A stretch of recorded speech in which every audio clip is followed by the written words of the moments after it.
은혜 주실 기록된 하나님 말씀 열왕기상 19장 4절에서 8절까지 말씀입니다.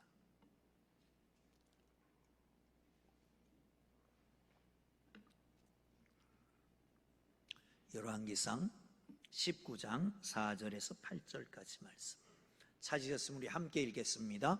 시작. 자기 자신은 광야로 들어가 하룻길쯤 가서 한 로뎀나무 아래에 앉아서 자기가 죽기를 원하여 이르되 여호와여 넉넉하오니 지금 내 생명을 거두시옵소서.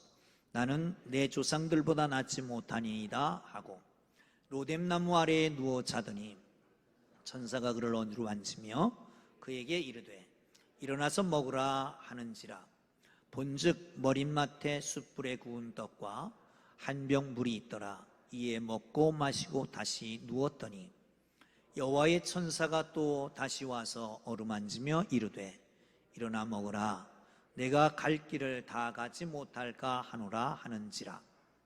이에 일어나 먹고 마시고 그 음식의 힘을 의지하여 40주 40야를 가서 하나님의 산 호렙에 이르니라. 아멘. 할렐루야. 지난 주간에 갑자기 겁이 났습니다. 두려웠습니다. 왜냐하면 눈 주위가 근질근질합니다. 그리고 눈물이 게지게 흐르고요. 잘 보이질 않고요. 이게 도대체 웬일인가? 친구하고 전화하다가 얘기를 했더니 매스컴을 못 봤냐? 그래서 이렇게 얘기를 하더라고요. 요즘 오존이 너무 심하다는 거예요. 햇볕이 너무 강렬해서 O2인 산소가 O3인 오존으로 바뀐, 물론 문제는 있지만 너무 강렬해서 눈에 치명적인 그런 문제가 생길 수 있다 그러더라고요. 아, 그렇구나. 조심해야 되겠다. 선글라스를 써야 되나 뭐 고민을 다 했습니다. 보세요. 저에게 선글라스를 씌워놓은 얼굴을 한번 보십시오. 어떻겠습니까? 전 그래서 선글라스 잘 안 쓰는데. 그런데 여러분, 이 병이 뭔지 좀 생각해 보십시오. 현대인들이 광범위하게 공격받는 질병이다. 보편적으로 일상적인 경험하는 스트레스가 마침내 일상을 위협하게 되는 질병이다. 아직도 병의 원인을 완전히 규명하지 못하고 있다. 현대인의 15% 정도가 감염되고 경험이 되어 있다. 남자보다 여자가 2배는 높고 여자들의 25% 내지 30%, 25% 내지 30%가 이 병에 걸려 있다. 50세 미만의 사람들이 더 위협적인 병이다. 걸리면 체중이 급격히 증가하든지 감소하기도 한다. 몸이 피곤해지고 그리고 무가치감, 무력감에 시달리게도 된다. 매사에 의욕이 떨어지고 만사가 귀찮아진다. 가슴이 답답하고 불안감이 느끼며 수면 장애를 경험하게 된다. 자주 격한 짜증과 슬픔을 느낀다.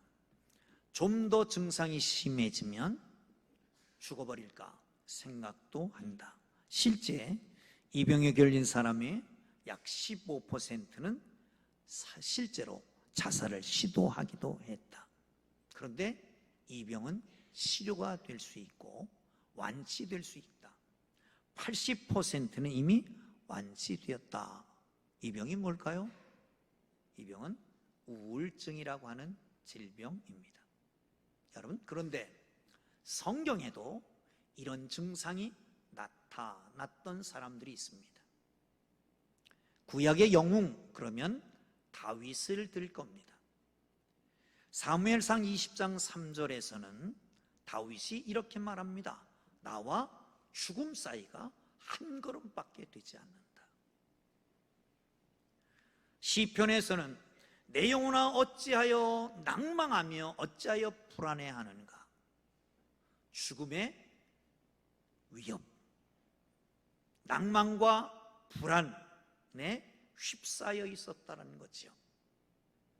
그런가 하면 신약의 영웅은 바울이라고 말할 수 있을 겁니다. 그런데 바울은 고린도후서 1장 8절에서 힘에 겹도록 심한 고난을 당하고 살 소망까지 끊어졌다라고도 말합니다. 사랑하는 성도 여러분, 그럼 인생은 무엇일까요? 하이데거는 인생은 던져진 생을 사는 존재다, 그렇게 말합니다.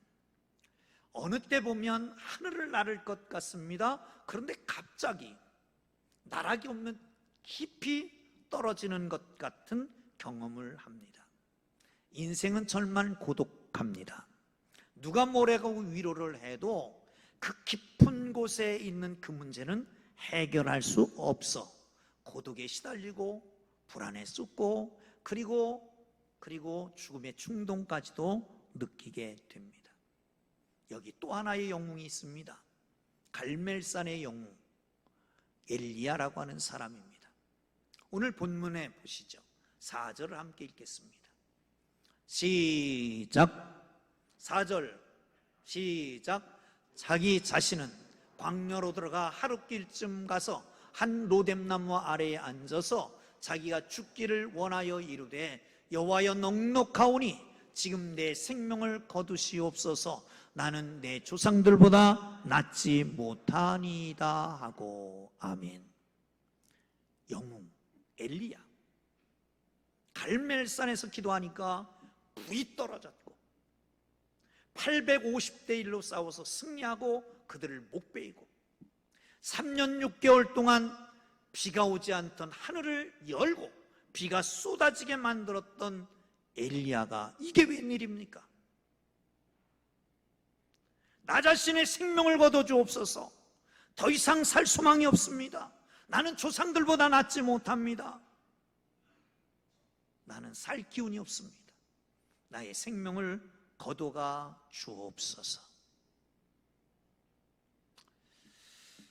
여러분, 하늘을 찌를 것 같은 영웅이, 그와 같이 정말 비교할 수 없는 그 영웅이 갑자기 이렇게 된 일이 웬일입니까? 여러분, 우리는 어떻습니까? 살만합니까? 힘듭니까? 아니, 어떤 때는 정말 행복한 것 같고 어떤 때는 갑자기 불행해지고 그렇지 않습니까? 참으로 힘든 나날을 지냅니다. 지루한 장마, 우울했잖아요. 장마가 끝나니까 땡볕이 쬐입니다. 덥습니다. 불쾌지수가 높아집니다. 거기다가 장마로 인한 수해, 자연재해냐 인재냐, 산사태, 침수, 수많은 사람들이 농토를 잃고 동네도 떠내려가고 가족도 잃어버리고, 거기다가 묻지마 살인도, 자기 자식을 낳자마자 죽이는 이 금수 같은 인간들, 때로는 마구 그냥 분노가 치밀고 어떤 때는 불쾌지수가 높고 어떤 때는 두려움이 치솟고, 이게 바로 우리의 현실 아닙니까? 사랑하는 성도 여러분, 어떻습니까? 오늘 이 시간 우리 주님이 이 자리에 부르신 것은 이 우울감, 이 분노, 이 두려움, 이것으로부터 해방시키기 위한 하나님의 놀라운 계획이 있는 줄로 믿으시기를 축원합니다. 할렐루야, 할렐루야. 한번 봅니다. 5절을 보겠습니다. 시작. 로뎀나무 아래 누워 자더니 천사가 그를 어루만지며 그에게 이르되 일어나서 먹으라 하는지라. 아멘. 일어나 누워 잔다라고 하는 건 사실은 누워 자는 게 아니면 자빠진 겁니다. 왜 자빠졌어요? 될 대로 돼. 죽이려면 죽이십시오. 배째려면 떼십시오. 이제는 도저히 아무것도 못하겠습니다. 이거 아닙니까? 그런데 하나님이 그냥 내버려 두지 않았습니다. 찾아오셨습니다. 천사를 동원했습니다. 그리고 깨웁니다. 일어나라. 그리고 먹어라, 마셔라, 쉬라, 잠자라 2번씩이나 하고 그리고 그를 일터로 보내십니다.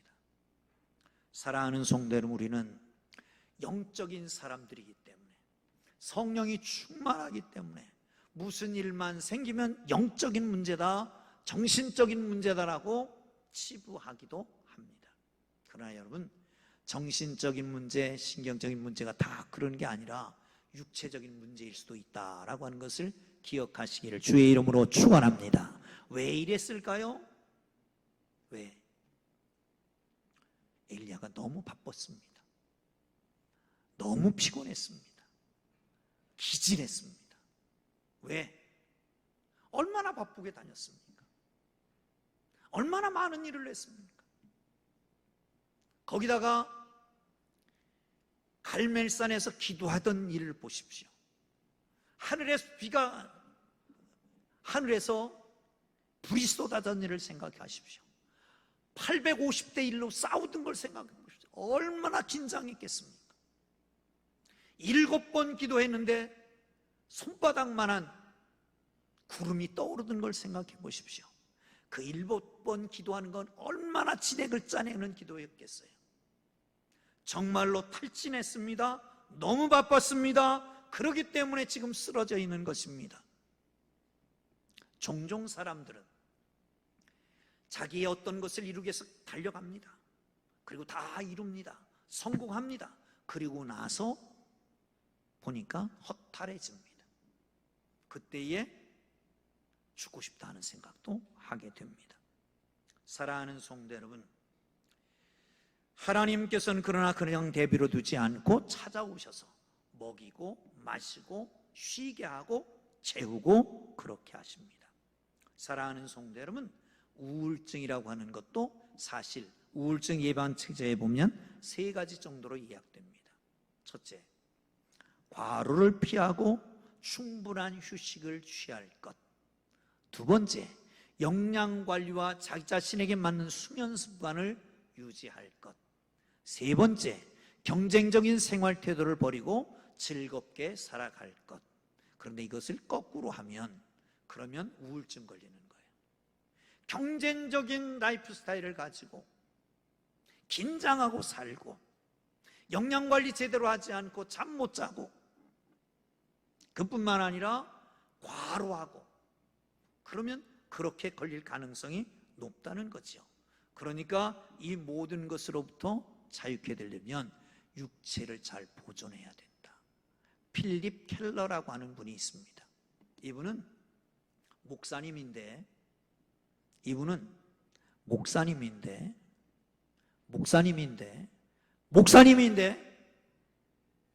목자였어요. 그가 쓴 책에 보면 이런 얘기가 있습니다. 어느 날 갑자기 양이 뒤집어진다는 거예요. 양이 뒤집어지는 것은 약하고 병들어서 죽어지는 양도 있지만 너무 빨리 달리다가 뒤집어진대요.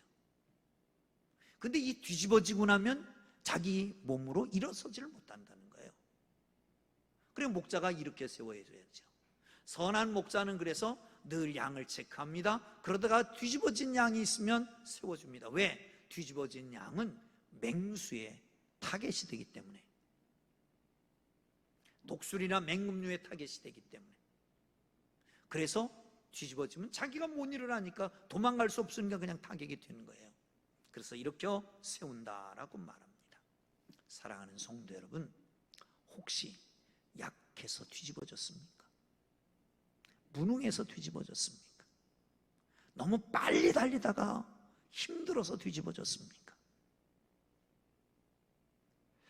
그런 말이 있습니다. 나이가 60이 되면 1년이 새롭고 70이 되면 한 달이 새롭고 80이 되면 하루가 새롭고 90이 되면 한 시간이 새롭다 그럽니다. 하루가 새롭습니까? 그런데 영적 침체, 정신적 고독, 육체의 허약, 어디서 온 게 아닙니다. 어디서 온 것 같습니까? 프랑스의 철학자인 라메트리라고 하는 분은 이런 얘기를 합니다. 나는 할 일이 많다. 그래서 자야 되겠다. 나는 할 일이 많다. 그래서 자야 되겠다. 자, 이제부터 다 주무십시다. 쉬자는 말입니다. 예수님도 신나게 선교사역을 하고 나서 멋진 선교사역, 능력 있는 선교사역, 기적이 나타났던 선교사역을 보고하는 제자들을 향해서 말합니다. 그만하고 가서 좀 쉬자. 여러분, 여름입니다. 쉬십시다. 우리 모두 다 쉬십시다. 그렇다고 다음 주일날도 안 나오면 곤란한데 주일 전까지만 쉬고 주일날은 나오십시오. 주일까지 쉬어야 되겠다면 다음 주일날은 그냥 교회 문 닫아버릴까? 그건 하나님이 하실 일이고, 자, 육체를 좀 쉬시기를 주의 이름으로 축원합니다. 아멘. 자, 9절 10절을 보겠습니다. 시작. 엘리야가 그곳 굴에 들어가 거기서 머물더니 여호와의 말씀이 그에게 임하여 이르시되, 엘리야야, 내가 어찌하여 여기 있느냐?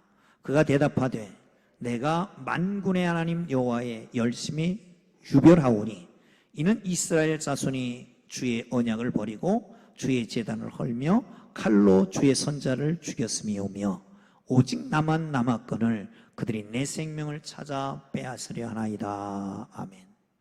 호렙산으로 보냈습니다. 그리고 거기 찾아오셨습니다. 그리고 말씀합니다. 엘리야야, 너 여기 뭐하냐? 여기서 뭐하냐? 예, 하나님, 내가 하나님을 섬기는 것이 열심이고 특심한 걸 알지 않습니까? 전엔 특심이라고 그러는데 유별하지 않습니까? 대화가 열리기 시작했습니다. 사실 엘리야는 하나님 앞에 묻고 응답받고 행동했습니다. 하나님의 말씀이 없으면 움직이지 않았고 하나님의 말씀을 듣고 움직이고 행동했습니다. 그런데 본문은 하나님의 말씀을 듣지 않고 움직였던 결과입니다. 이세벨이 소문을 들었습니다. 850명의 선지자, 바알 선지자, 아세라 선지자를 죽였다라고 하는 말을 듣고 엘리야에게 통보를 한 겁니다. 가만두지 않겠다. 너 잡히기만 하면 선지자들과 똑같이 너를 죽이겠다. 그렇지 않으면 그 신들이 나를 벌할 것이다. 이 소문을 듣고 이 정보를 가지고 도망치기 시작했다. 하나님 앞에 묻지 않고 도망치기 시작한 것입니다. 사랑하는 성도 여러분, 문제는 뭐다? 하나님의 말씀에 귀를 기울이지 않고 사람의 말에 귀를 기울여서 그러는 겁니다. 여러분, 하나님의 말씀은 멀리 있고 사람의 말은 가까이 있으니까 사람의 말은 듣고 하나님의 말씀은 멀리하고 있지는 않습니까? 여러분, 교제라고 하는 것은 대화로 이루어지는 겁니다. 상대방이 말하고 듣고 내가 말하고, 이게 교제 아닙니까? 여지까지 교제를 잘하다가 교제가 뚝 끊겼습니다. 사람의 말을 듣고 갔습니다. 근데 하나님이 찾아오셔서 대화를 여십니다. 너 왜 여기 있냐?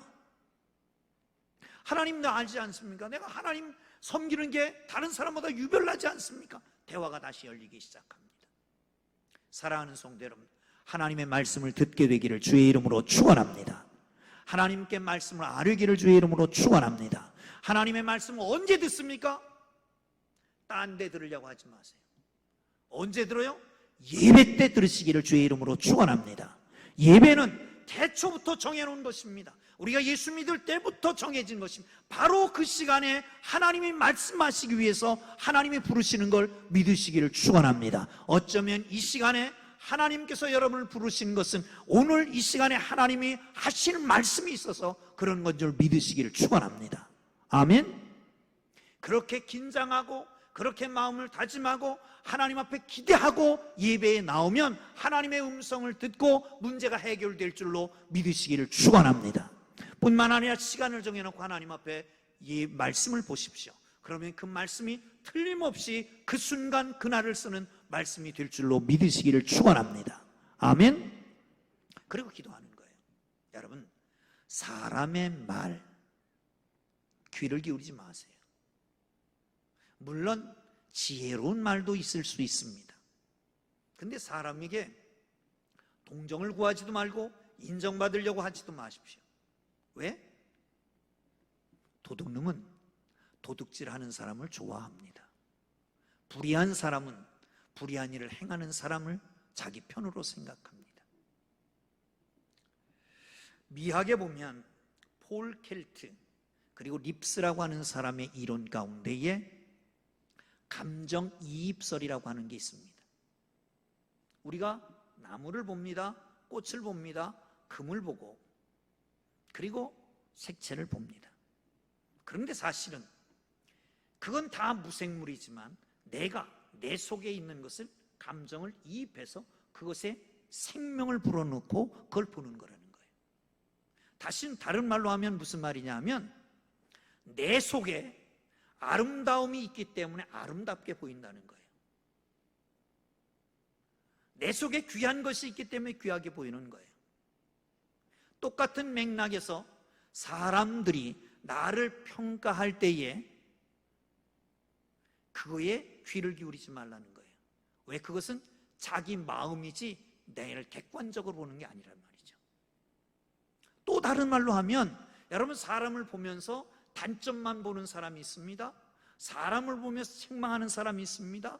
사람을 보면서 판단하는 사람이 있습니다. 부정적으로 보는 사람이 있습니다. 왜? 자기 속에 부정적인 것으로 가득 차 있기 때문에 그런 겁니다. 그게 감정이입설이에요. 사랑하는 성도 여러분, 그러니까 세상 사람들에게 귀 기울이지 말고 하나님께 귀 기울이기를 주의 이름으로 축원합니다. 하나님이 찾아오셨습니다. 그리고 기다리셨습니다. 그리고 묻습니다. 너 왜 여기 있느냐? 힘드냐? 괴롭냐? 외롭냐? 아프냐? 너 왜 여기 있어? 왜 죽여달라고 그래? 사랑하는 성도 여러분, 주님의 음성에 귀 기울이기를 주의 이름으로 축원합니다. 여러분의 마음을 그냥 내놓으면 됩니다. 하나님, 그래요. 아파요. 버거워요. 감당할 수가 없어요. 아무도 없는 것 같아요. 외로워요. 하나님 앞에 내놓고 하나님이 만지시는 놀라운 은혜가 여러분 모두에게 있기를 주의 이름으로 축원합니다. 할렐루야. 12절 봅니다. 시작.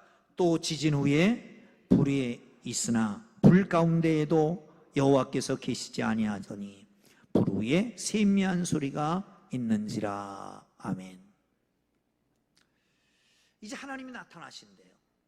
서 있어 보래요.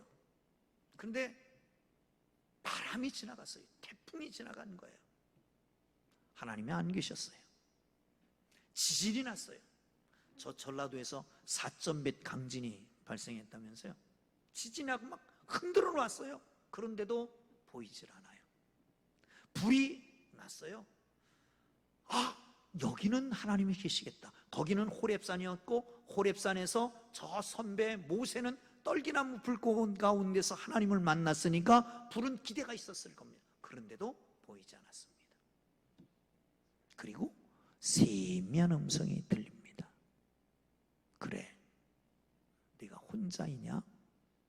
아니, 내가 너와 함께 있다라고 하는 겁니다. 사랑하는 성도 여러분, 유일신 하나님을 믿고 다른 우상들은 제거해야 된다라고 하는 것을 생각하고 지금까지 그 일념으로 달려왔습니다.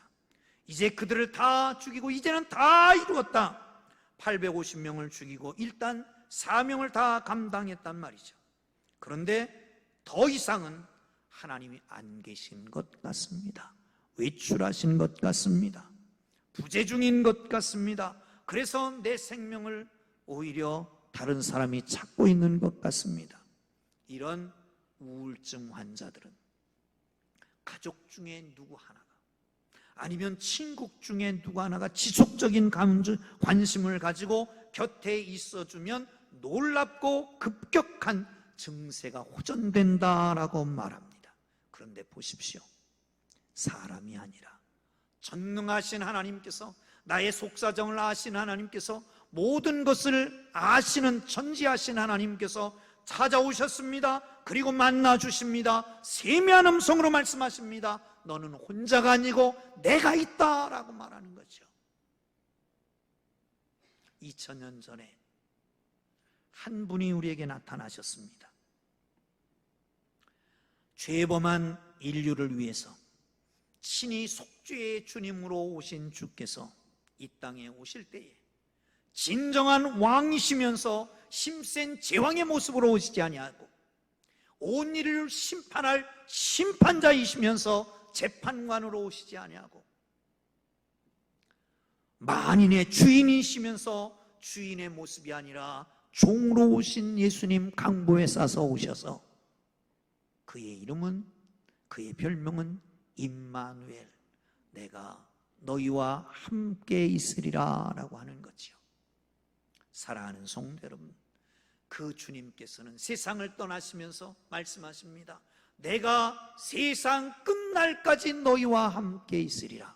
성령을 보내주시면서 말씀하십니다. 성령이 너희와 함께 있을 것이다 말씀하십니다. 사랑하는 성도 여러분, 사람의 손이 아니라, 사람이 옆에 있는 게 아니라 하나님께서, 성삼위 하나님께서 여러분과 동행하시며 여러분을 안고 여러분을 인도하실 것을 믿으시기를 주의 이름으로 축원합니다. 할렐루야, 할렐루야. 걱정 근심 다 맡기세요. 수고하고 무거운 짐진 자 다 내게로 오라. 내가 너희를 쉬게 하리라 말씀하잖아요. 왜 붙들고 고민합니까? 왜 걱정하고 근심합니까? 왜 죽겠다고 말합니까? 다 주님 앞에 맡기시고 주님 주시는 평안을, 주님 주시는 놀라운 은혜로 주님께 안겨서 나가기를 주의 이름으로 축원합니다. 할렐루야. 15절 16절 15절 16절 시작. 여호와께서 그에게 이르시되 너는 내 길을 돌이켜 광야를 통하여 다메섹에 가서 이르거든 하사엘에 기름 부어 아람의 왕이 되게 하고 너는 또 님시의 아들 예후에게 기름을 부어 이스라엘의 왕이 되게 하고 또 아벨 무홀라 사밧의 아들 엘리사에게 기름을 부어 너를 대신하여 선자가 되게 하라. 하나님, 못 살겠어요. 나를 죽여주세요. 내 조상들보다 나은 게 없어요. 조상들이 못한 것을 내가 어떻게 하겠습니까? 주님, 나를 죽여주세요. 하나님이 오셨습니다. 죽여달라고? 아직 할 일이 있어. 할 일이 있는데 죽는다? 말합니다. 너 지금 당장 일어나서 광야를 건너가서 하사엘에게 기름 부어서 아람 왕을 삼어라. 예후에게 기름 부어서 이스라엘 왕을 삼고 그리고 엘리사에게 기름을 부어서 내 대신 후계자를 삼아라. 사랑하는 성도 여러분, 엘리야는 자기 사명이 거룩한 하나님의 뜻을 전하고 우상 선지자를 다 멸하는 것으로 끝나는 줄 알았습니다. 다 끝났다고 생각했습니다. 그런데 허무했습니다. 사명을 아는 사람 중요합니다. 여러분, 신앙생활을 시작합니다. 기쁨으로, 즐거움으로, 구원받은 감격으로. 그런데 그 놀라운 감격이 왜 급히 사라질까요? 왜 믿음이 성숙해 가지 않을까요? 사명을 잃어버렸기 때문입니다. 사명이 없기 때문에 그렇습니다. 사명 자체를 모르기 때문에 그렇습니다. 왜? 하나님은 분명하게 목적 의식을 가지고 우리를 만드셨습니다. 여러분, 컵을 만들어도 컵의 사용 용도에 따라서 목적을 갖고 만듭니다. 집을 짓더라도 설계도를 가지고 목적에 따라서 짓습니다. 다리 하나를 놔도 그렇습니다. 그런데 하물며 하나님께서 보시기에 심히 좋았더라고 하는 사람을 만드시면서 어떻게 목적이 없이 만드셨겠습니까? 목적에 의해서, 목적을 위해서 만들어진 내가 그 목적을 위해서 살아가는 것, 바로 그것이 목적이 이끄는 삶을 사는 것입니다. 그럴 때에 여러분, 우리에게 어떤 것보다도 더 큰 기쁨이 있는 것이에요. 가정에서 누리는 기쁨보다도, 직장에서 누리는 기쁨보다도, 일에서 누리는 기쁨보다도, 친구들과 누리는 기쁨보다도, 술 한잔 마시고 누리는 기쁨보다 더 큰 기쁨은 사명을 위해, 사명을 따라 사명으로 살아가는 사람, 거기에 기쁨이 있는 걸 믿으시기를 축원합니다. 할렐루야, 할렐루야. 사랑하는 성도 여러분, 우리가 이 땅에 생겨난 것은 실수가 아닙니다. 불운한 것도 아닙니다. 우연히 만들어진 존재도 아닙니다. 하나님께서 우리에게 계획 가운데 만드신 것을 믿으시기를 축원합니다. 그 목적을 따라 살아감으로 하나님께서 주시는 놀라운 은혜로 이 땅에 기쁨, 즐거움, 평안, 이 모든 것이 두려움과 고통과 아픔과 외로움을 다 쫓아내는 복된 축복이 있기를 주의 이름으로 축원합니다. 할렐루야. 제가 젊어서, 지금도 젊지만 인천에서 학생 시절을 보냈습니다. 어느 날 하인천에 갔는데 선배가 배 노젓는 법을 가르쳐 줬어요. 그 배 노젓는 게 뒤에 하나만, 한번 보여주세요. 저 배예요. 뒤에 하나만 있는 거예요. 저게 앞으로 가기 쉽지 않습니다. 이렇게 넣는 건 그래도 괜찮은데 저거는 참 쉽지 않습니다. 처음에 잡고 해보니까 배가 끼뚝끼뚝해요. 제대로 안 가고 빙빙 돌고 갈치자로 가고 그래요. 선배가 그렇게 하면 안 돼. 그러지 말고 목표를 보고 가. 그러면 돼. 자존심이 상하잖아요. 누가 가르쳐주는 건 못다. 속상해서 따라 안 하는 성질이 있으니까 제가 좀 못됐죠, 그죠? 그래서 안 해도 내 맘대로 했더니 이게 삐딱삐딱하고 삥삥 돌고 갈치자로 가고 막 엉망진창이에요. 자존심 상하지만 시키는 대로 뱃머리를 보고 목표 지점을 뱃머리에도 맞추고 그리고 노를 저으니까 똑바로 가는 거예요. 사랑하는 성도 여러분, 우리의 인생이 왜 갈치자로 흘러갑니까? 기쁘다, 즐겁다, 슬프다, 괴로움이 옵니까? 언제는 하늘을 나르는 것 같은데 어느 때는 나락 없이 끝까지 떨어지는 것 같습니까? 행복한 것 같다가 언제 죽고 싶은 생각이 듭니까? 목적이 사라진 건 아닙니까? 하나님이 내게 주신 목표는 어디 있습니까? 그걸 붙잡고 하나님이 원하시는 길을 따라가다 보면 우리에게 기쁨이 회복되고 모든 즐거움이 회복되고 그리고 하나님이 주시는 은혜로 모든 역경을 이기게 될 줄로 믿으시기를 축원합니다. 할렐루야, 할렐루야. 쉬십시오. 건강을 회복하십시오. 영적인 교제를 회복하십시오. 하나님은 우리와 함께 하실 것입니다. 목적이 있습니다. 내게 주신 그 목적을 따라 살아가는 모든 주의 백성들 되기를 주의 이름으로 축원합니다. 할렐루야. 기도하겠습니다.